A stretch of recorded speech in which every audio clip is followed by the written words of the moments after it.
বৃষ্টির দিনে সন্ধেবেলা চা কফির সাথে এরকম পকোড়া থাকলে বেশ আড্ডাটা জমে যায়। আজ তোমাদের সাথে শেয়ার করব একটা পকোড়ার রেসিপি, ডিমের পকোড়ার রেসিপি। ডিমের পকোড়া বানানোর জন্য আমি এখানে সিদ্ধ ডিম নিয়ে নিয়েছি 3টে। ডিমগুলোকে এইভাবে টুকরো করে কেটে নিয়েছি। এবার নিয়ে নিচ্ছি 1/2 কাপ মতো বেসন,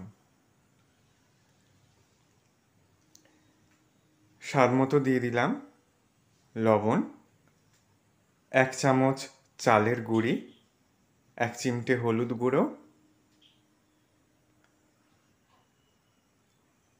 লঙ্কা গুঁড়ো, কাশ্মীরি লঙ্কা গুঁড়ো নিয়েছি, দিয়ে দিলাম পেঁয়াজ কুচি।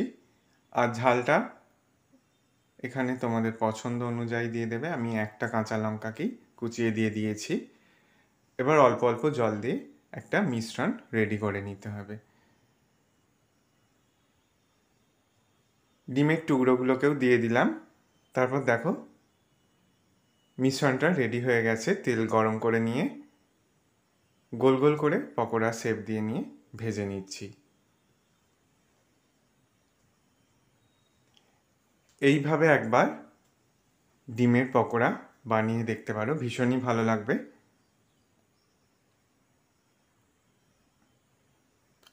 পকোড়াগুলো ভাজা হয়ে গেছে, তুলে নিলাম।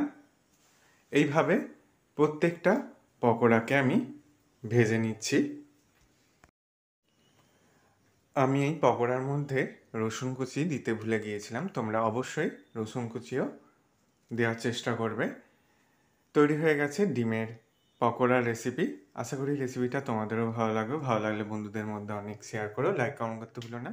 সকলে সাবধানে সুস্থ থেকো। ধন্যবাদ।